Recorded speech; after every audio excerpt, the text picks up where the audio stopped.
नमस्कार and welcome to health आशा, आपका अपना हेल्थ टॉक शो। मैं हूं डॉक्टर प्रिया देवलेकर, आपकी होस्ट एंड दोस्त। जब भी हम कोई सर्जरी करते हैं या कोई प्रोसीजर करते हैं, डेंटल ही सही, हमें एक बेहोश किया जाता है। क्यों? ताकि हमें उसका पेन ना महसूस हो। बट बेहोश क्यों करना पड़ता है? एनेस्थेशिया क्यों देना पड़ता है? कॉम्प्लेक्स या बड़ी सर्जरीज में एनेस्थेशिया थोड़े लंबे समय तक भी देना पड़ता है। क्यों, कैसे, कब? आज हमारे साथ जुड़े हैं हमारे health expert doctor Paresh Bhanushali. Sir has more than 20 years of experience in the field of anesthesia and intensive care management. Sir is the director of Ashirwad Multi-Speciality Hospital in Mumbai and has been in practice for more than 20 years. Sir, welcome to our show. Thank you so much for inviting me for a show which always has been on my mind. कि एक आम जनता तक एक सीधे सादे simple भाषा में बड़ी से बड़ी इंफॉर्मेशन कैसे किसी के तक पहुंचाई जा सके. सो आई रियली कॉन्ग्रेचुलेट प्रिया कि you have taken a very excellent initiative and I am sure that this is going to help to a general population to know about very, very small, minute things about the medical field, the medical healthcare, and what are their attributes. Thank you so much, sir, for giving your valuable time. Sir, आज बात करेंगे क्या होता है anaesthesia. आपकी expertise as anaesthetist है, आप senior anaesthetist है। क्या होता है बेहोश करना किसी पेशेंट को? सो एनेस्थीसिया एक ऐसी ब्रांच है, हमेशा है ना, वो पर्दे के पीछे रही है. हाँ. आम जनता को ये पता ही नहीं होता है कि क्या उनके साथ होने वाला है. सो कई अलग अलग जगहों पे उनको अलग अलग नामों से बुलाया जाता है. जैसे गुजरात में अगर आप पूछो कि डॉक्टर तमे सीसी वाला डॉक्टर, मतलब सीसी सूंघाना, यानी जूने जमाने में जिस तरीके से होता था कि बेहोश करने के लिए कुछ सूंघाया जाएगा, तो उसका नाम पड़ गया सीसी वाला डॉक्टर. एक कोई बोलता है बेहोशी वाला डॉक्टर. कहीं नॉर्थ में जाएंगे तो बोलते ये नशे वाला डॉक्टर है. अच्छा. तो एनेस्थीसिया एक, अगर मुझे बहुत सिंपल भाषा में अगर आपको डिस्क्राइब करना हो तो एक कैप्टन ऑफ द शिप होता है. क्योंकि हर सर्जरी जो होनी है वो एक ऑपरेशन थिएटर के प्रोसेस में होती है. एक ऑपरेशन थिएटर को हम एक शिप मान के चलते हैं, तो वो शिप का कंट्रोलर जो होता है वो एनेस्थीसिया डिपार्टमेंट से होता है. बहुत तरीके से और उसको डिफरेंशिएट किया गया है कि क्या क्या करना है एनेस्थीसिया में. पेशेंट जब आएगा बहुत एप्रीहेंसिव है, बहुत डरा हुआ है, तो उसको शांत करना है. Correct sir. Doctor surgeon surgical procedure करेगा, कुछ काटने वाला है. हमको एक खरोच भी आती है तो हमें इतना दर्द महसूस होता है. तो जब वो डॉक्टर काटने वाला है तब उसके दर्द को कैसे कंट्रोल करना है कि उसे पता न चले कि यहाँ पर उसके शरीर में कोई क्रिया हो भी रही है. क्योंकि हर उस चीज का हीमोडायनामिक, जैसे पल्स रेट बढ़ जाना, ब्लड प्रेशर बढ़ जाना, कई हार्मोनल जो इम्बैलेंसेस हो जाते हैं उस दौरान ये होना, उस सब चीजों को जो कंट्रोल करता है और जो मैनेज करता है वो काम होता है एनेस्थीसिया का. ओके. सिंपल भाषा में सर अगर हम समझना चाहे, एनेस्थीसिया में क्या दवाई दी जाती है या कैसे होता है, क्या होता है ये? सो एनेस्थीसिया के कुछ प्रकार होते हैं. So I would say differentiate what are the components of anaesthesia. So we want definitely a pain management. हाँ. So दर्द नहीं होना चाहिए. Yes. We want that patient to be calm. तो हमको उनको sedation देना है. कि ताकि वो पेशेंट शांत रहे, बिल्कुल एप्रीहेंसिव ना रहे. थोड़ी देर सोए. हाँ. सोए. कई सर्जरियों में हमें उनकी मसल को पैरालाइज करना पड़ता है ताकि वो मसल सामने कॉन्ट्रैक्ट ना हो. तो मसल रिलैक्सेंट आ जाता है. और जिस सर्जरी जो 2, 3, 4 घंटे चलती है, तो हमें ये देखना है कि ये पेशेंट इस बीच कभी उठे ही नहीं. तो एक मेंटेनेंस ऑफ एनेस्थीसिया होता है, तो उसके लिए कई चीजें यूज हो जाती हैं। So in the modern era now there is a combination of everything that we use gases, we use inhalation agents, which the same thing जिसको गैसेस सूंघने के लिए हम इंजेक्शंस देते हैं। और कई बार कुछ ऐसे भी प्रोसीजर्स करते हैं कि जहां पर वो पर्टिकुलर पार्ट एक्स्ट्रा नंब हो जाए, कि जहां से वो पेशेंट को पेन का महसूस ही ना हो। तो इस कंपोनेंट में हम एनेस्थीसिया को डिफाइन करते हैं। So it is basically analgesia, amnesia, anaesthesia and muscle relaxant. अच्छा, एक पेशेंट आपके पास जब आता है ऑलरेडी अप्रीहेंशन में रहता है, क्या क्या उसे इन्वेस्टिगेशन एज एनेस्थेटिस्ट आप एडवाइस करते हैं before any procedure, before any surgery? So अब काफी अच्छा प्रोटोकोलाइज्ड मैनर हो गया है कि कोई भी सर्जरी हो, छोटी हो या बड़ी हो, एक मिनिमम मैंडेटरी जो इन्वेस्टिगेशंस करने हैं, जांच करने हैं, whether it is a child, a pediatric patient or a geriatric patient or a normal between anywhere between 25, 35, 40, वो बेसिक चीजें करनी है। हमें बेसिक CBC करना है, उसकी किडनी की प्रोफाइल्स देखनी है, उनकी लिवर की प्रोफाइल्स देखनी है, उनका ब्लड पतला तो नहीं है, तो जैसे ब्लड ब्लीडिंग टाइम होता है, क्लॉटिंग टाइम होता है, प्रोथ्रोम्बिन टाइम होता है, वो चीजें देखनी है। ये मिनिमम स्टैंडर्ड्स हैं। And other than that, depending on different surgeries, different parts which are going to get operated, or different illnesses that the patient has, तो उस हिसाब से pre-operatively हम अलग-अलग investigations करते हैं पेशेंट को बेटर ऑप्टिमाइज करने के लिए। सर, एक क्वेश्चन ये था कि काफ़ी सारे हमारे पेशेंट्स हैं जो ब्लड थिनर्स में रहते हैं, जैसे उनको रक्त पतला करने की दवाई चालू रहती है, क्या ये दवाई कितने दिन पहले बंद करते हो आप, या कैसे रहता है एडवाइस बिफोर एनेस्थेसिया? सो ये ना बहुत ही ज्यादा इम्पोर्टेंट क्वेश्चन है आपका, क्योंकि अधिकतर हमने भी ये देखा है कि कोई एल्डरली एज ग्रुप का पेशेंट है जिसको समझो एक टोटल हिप रिप्लेसमेंट या टोटल नी रिप्लेसमेंट की सर्जरी के लिए जाना है। अब उसको पहले हार्ट की कभी प्रॉब्लम हुई थी, उसको हार्ट अटैक आया था, उसकी स्टेंट डली थी, तो डॉक्टर ने कुछ दवाई एडवाइस की थी, और उस समय वो पेशेंट ये कोरिलेट नहीं करता कि ये भी जो जानकारी आपको वो ऑर्थोपेडिक सर्जन को देनी है वो कितनी ज्यादा महत्वपूर्ण है, क्योंकि अल्टीमेटली जो पेशेंट हिस्ट्री देगा उसी पे से हमारा आगे प्लानिंग होता है।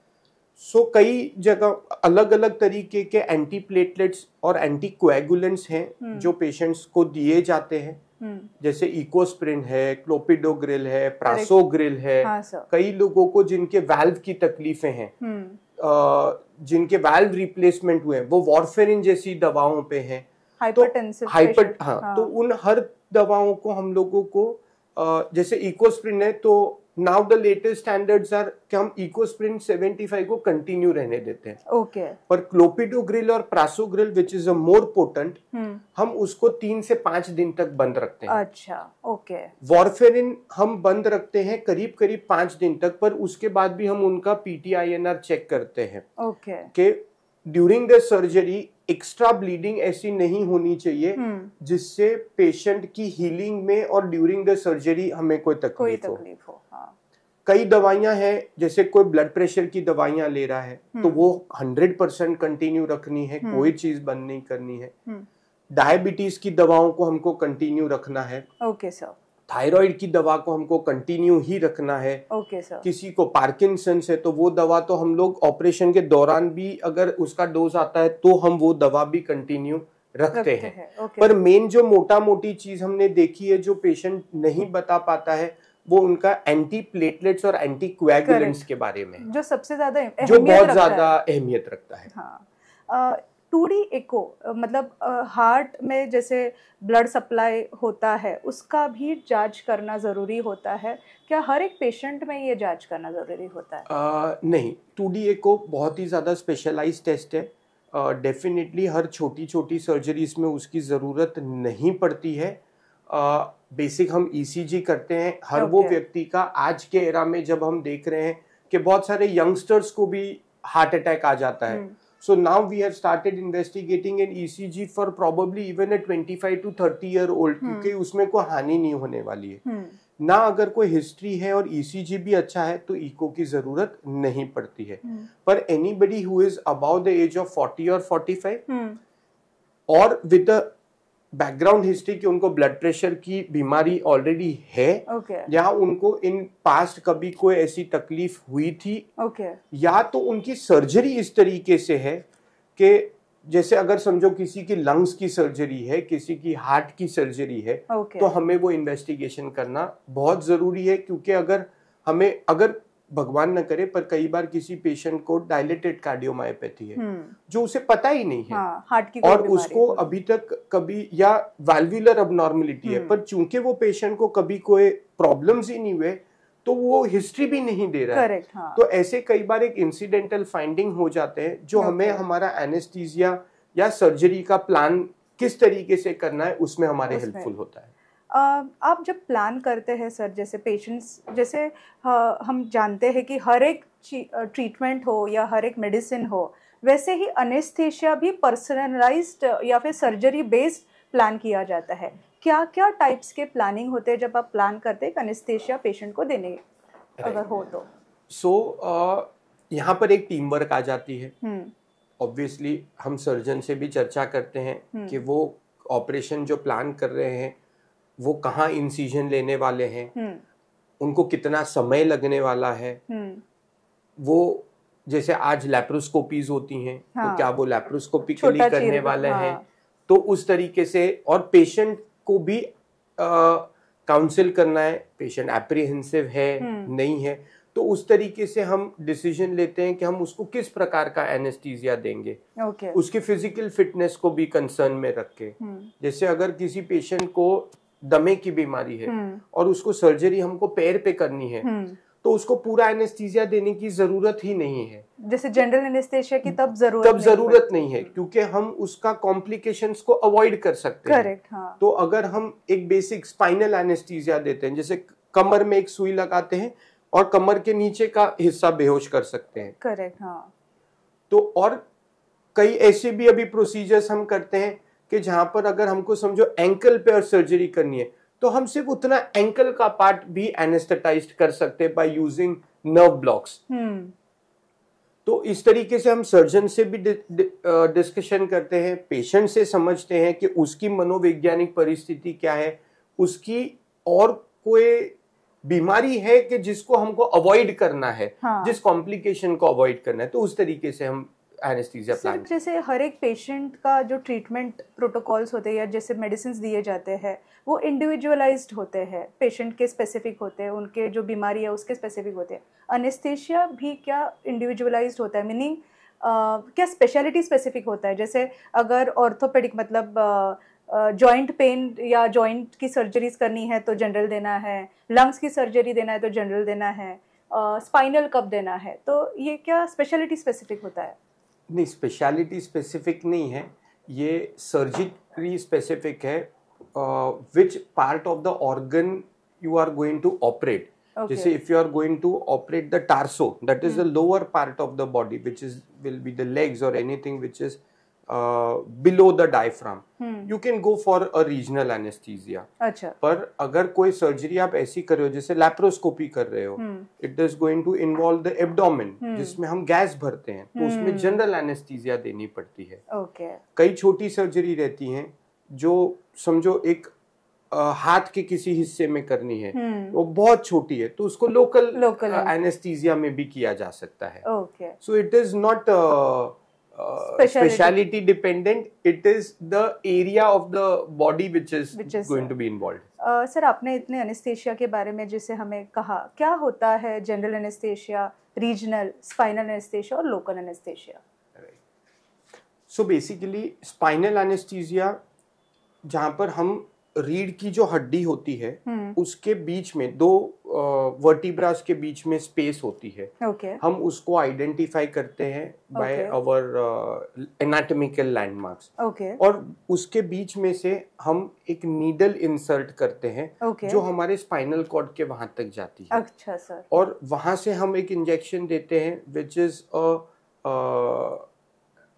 कोकेन का एक जो लिडोकेन्स हैं या सेंसोरकेन्स हैं या ब्यूपीवेकेन्स हैं, वो हम देते हैं जो जिससे lower part of the body आपकी एनेस्थेटाइज्ड हो जाती है। तो वो स्पाइनल एनेस्थीसिया होगा। जैसे कई लोगों ने आपको बताया भी होगा या लोगों को पता है कि सीजरियन सेक्शन का ऑपरेशन हुआ था, तो कमर में सुई लगाई थी। वैसे ही लोकल एनेस्थीसिया कि समझो हमको शरीर का एक अंगूठा है और अंगूठे के हिस्से में कुछ करना है, तो सिर्फ एक अंगूठे को रिंग ब्लॉक देख के कर देंगे तो वो लोकल एनेस्थीसिया हो गया। जनरल एनेस्थीसिया एक ऐसी चीज है जिसमें मल्टीपल कंपोनेंट्स आ जाते हैं कि जहां पर आपको पेशेंट को सिडेशन देना है, सुला के रखना है ताकि उसको ऑपरेशन के दौरान की और ऑपरेशन से बाहर आने की याददाश्त जो बीच का फेज है वो याद न रहे, which we will called as retrograde amnesia. Muscle paralysing करना होता है और कंटिन्यूअस मेंटेनेंस थेरेपी में वो पेशेंट कंटिन्यूअस सोया रहे, उस तरीके से हम उसकी मेडिकेशंस, उसकी डोजेस प्लान करके देते हैं। ओके। अब सर, आप जब भी प्लान करते हो एनेस्थेशिया, तब आप जब हिस्ट्री पूछते हो, तब हिस्ट्री में क्या ऐसे कंपोनेंट्स है जो सबसे ज्यादा महत्वपूर्ण होते हैं? जैसे अगर कोई भी हम इलेक्टिव सर्जरी के लिए पेशेंट को प्लान कर रहे हैं, इलेक्टिव मतलब अभी पेशेंट को प्लान सर्जरी है, तो उससे हमारा बेसिक सवाल उसकी बेसिक हेल्थ को लेके होता है कि क्या उन्हें कोई ऐसी बीमारी है कि जिनके लिए वो कायम की कोई दवाएं ले रहे हैं। कहीं इन पास्ट उनको कभी कोई एलर्जी का एक्सपीरियंस हुआ है कि कोई पर्टिकुलर ग्रुप ऑफ दवा लेने से उनको कोई तरीके की एलर्जी आई हो। कोई प्रीवियस अगर उनका ऑपरेशन हुआ है तो हम ये भी पूछते हैं कि तब वो ऑपरेशन के दौरान कुछ उनका कोई कॉम्प्लिकेशंस वगैरह हुआ था कि नहीं। बहुत इंपॉर्टेंट हो जाती है उनकी ड्रग हिस्ट्री लेना कि किस तरीके की वो दवाइयां ले रहे हैं, वो दवाइयों के कब से ले रहे हैं, कितने डोजेस में ले रहे हैं, वो जानना बहुत जरूरी हो जाता है। और बाकी जैसे उनकी जनरल हेल्थ है कि कभी दमे की बीमारी है, वो सब पूछना जरूरी है। टबैको च्यूइंग या उनको जब भी गुटखा खाना हो, ये हो या स्मोकिंग हो, ये इसका भी हिस्ट्री में क्या महत्व रखता है? अगेन अल्कोहल बहुत ज्यादा इम्पोर्टेंट रखता है। ये सारी ही चीजें शरीरों पे गलत तरीके से काम करती है, ये हमें सबको पता है। सो च्यूइंग टोबैको से भी डिफरेंस आ जाता है एनेस्थीसिया में।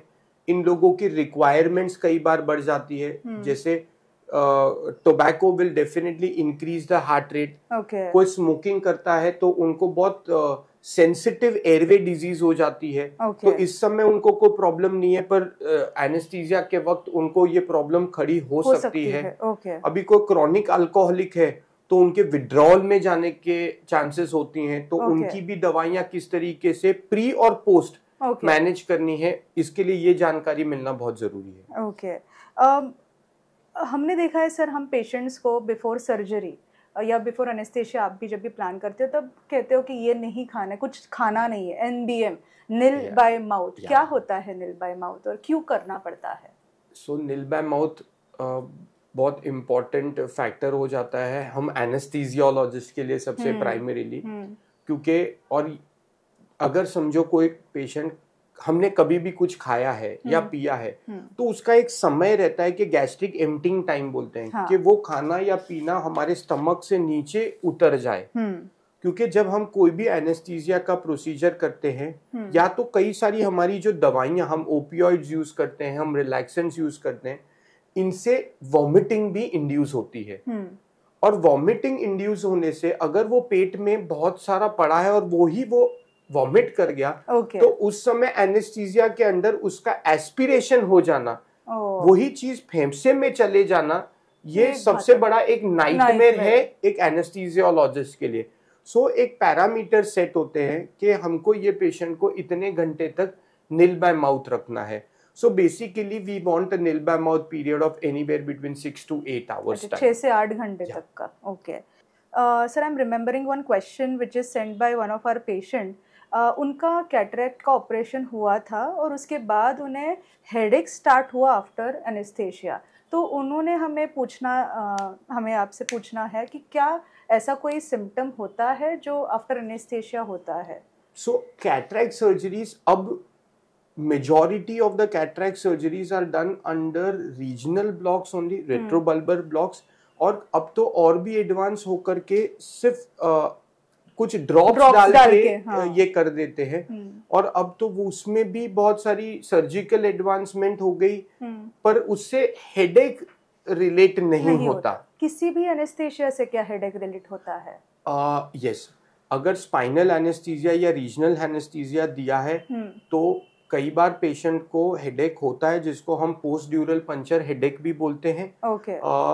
कुछ कारण ये होते हैं कि जैसे ये चीज हम डे केयर में नहीं करते हैं, because we want the patient not to be mobilise for 24 hours post spinal anaesthesia. और उसके पहले अगर आप करते हो तो चांसेस होती हैं PDPH के, डिपेंड आप क्या नीडल यूज करते हो उस पे भी डिपेंड करता है। पहले के जमाने में बहुत मोटी नीडल्स होती थी, अब तब होता था ये पेन। अब नीडल की साइज एकदम बाल जितनी हो चुकी है, एक 26 एंड 28 गॉज की needle, which the incidence is very very less. Okay, हर एक के साइड इफेक्ट्स अगर हम जानना चाहे तो क्या होते हैं साइड इफेक्ट्स एक एनेस्थीसिया देने के बाद? साइड इफेक्ट्स अगर general anaesthesia immediate side effects अगर आप कहें तो कई पेशेंट को, चूंकि वो नील बाय माउथ हुए हैं काफी टाइम से, 6-8 घंटे, ऑपरेशन के बाद भी हम 6-8 घंटे कुछ देते नहीं है, तो कई लोगों को गैस्ट्राइटिस बहुत डेवलप होता है, जो सादी भाषा में एसिडिटी बोलते हैं। तो कई बार पेशेंट को बहुत प्यूकिंग सेंसेशन होता है, वॉमिटिंग जैसा। कुछ हमारी दवाइयों के कारण भी होता है, जैसे हम ओपियोइड्स पेन किलर यूज करते हैं, they also induce some vomiting. कई लोगों को गिडीनेस फील होता है कि बाकी सब ठीक है पर थोड़ा सा चलता हूं ना तो ऐसा लगता है कि अभी बैलेंस नहीं आ रहा है। रीजनल एनेस्थीसिया में जैसे हम नर्व ब्लॉक्स देते हैं तो नर्व ब्लॉक्स का इफेक्ट थोड़ा सा लंबा चलता है, तो उस दौरान पेशेंट थोड़ा एप्रीहेंसिव हो जाता है कि डॉक्टर 8 घंटे हो गए अभी तक थोड़ा थोड़ा नम फील कर रहे हैं, पर that is just time bound. ऐसा majorly long term side effect of anaesthesia नहीं होता। एनेस्थीसिया एक ऐसा टॉपिक है जिसके बारे में अगर आप इंटरनेट पे सर्च करने जाओ तो काफ़ी इन्फॉर्मेशन आती है, लेकिन सर आपने अपने टॉक में एनेस्थीसिया एक इतने इम्पॉर्टेंट टॉपिक को इतनी सरलता से हमारे दर्शकों तक पहुंचाया। आप अपना कीमती वक्त लेकर हमारे इस टॉक शो में आए, आपका धन्यवाद सर। एंड हेल्थ आशा में यही हमारा प्रयास है कि ऐसे टॉपिक्स जो इंटरनेट पे अवेलेबल हो, जिसकी इन्फॉर्मेशन आप सबके पास है, बट कैसे उसे समझे, कैसे अपनाए, यही हमारा प्रयास है, ताकि आप तक वो पहुंच सके, ये इन्फॉर्मेशन आप समझ सको और आपके पास वो हैंडी हो जब भी आपको वो इन्फॉर्मेशन आपको लगे। हेल्थ आशा में अब मैं लेती हूँ एक छोटा सा ब्रेक। हम फिर मिलेंगे एक अगले हेल्थ एक्सपर्ट के साथ, एक अगले हेल्थ टॉपिक के साथ। आप जुड़े रहिए, बने रहिए हेल्थ आशा में, सब्सक्राइब कीजिए channel, and we will meet next with the next topic. Thank you so much. Thank you.